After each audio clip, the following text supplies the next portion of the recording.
Now that you have a sense of where bending reality falls on the spectrum of life, let's take a closer look at the two key elements that must be in play in order to get there. 1. Be happy in the now. A key ingredient of this state is that your happiness is not tied to attaining your vision. It comes from the pursuit of your vision, combined with a sense of gratitude for what you already have. That way, you don't have to wait for happiness. It's just the natural byproduct of pursuing your vision. You feel a deep sense of fulfillment. And you feel insanely motivated to keep moving forward. Your work becomes like a craving. You can work 12 hours straight, and you might feel tired, but you won't burn out.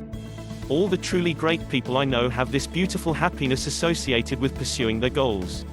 Indeed, I think it's the only way to truly attain your goals, to be happy as you make the long, sometimes difficult climb toward great visions.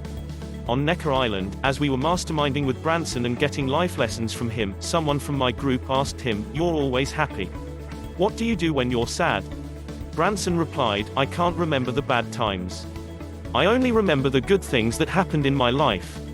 That was certainly one thing I noticed about hanging out with him. He's always about having fun. He has huge goals. He's one of the biggest thinkers I've ever met, yet he's perpetually in play. And it's not just Branson.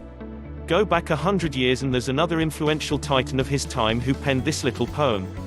"I was early taught to work as well as play. My life has been one long, happy holiday, full of work and full of play. I dropped the worry on the way and God was good to me every day."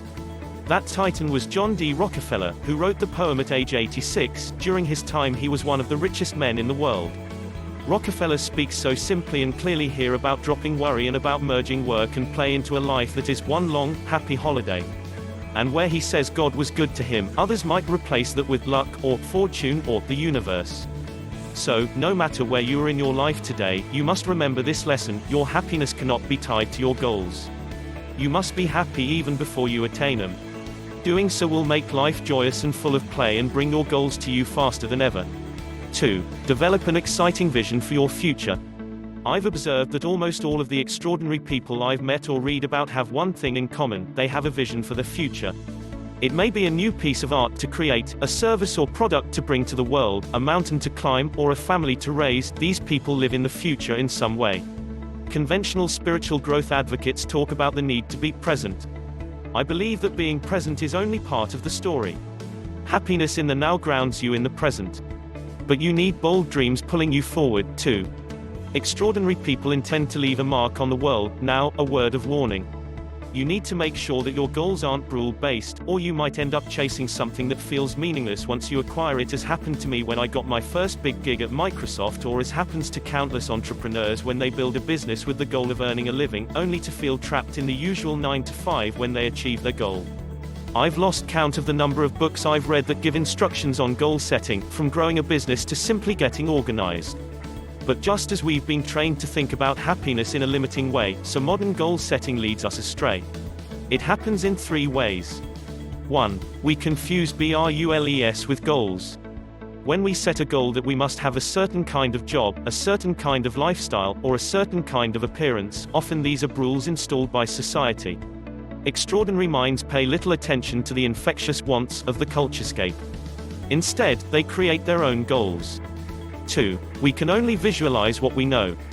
While there's nothing wrong with visualizing and pursuing what we think will make us happy, we can really only visualize what we already know.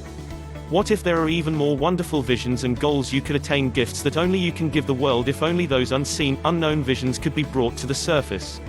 3. We're notoriously bad at predicting just what we can do in a given time frame. We tend to bite off way more than we can chew in the short term, and not expect nearly enough of ourselves in the long term. Both tendencies work against successful visioneering. We tend to overestimate what we can do in 1 year and underestimate what we can do in 3 years. Thanks for watching. Be sure to like on the video and subscribe to the channel for more content.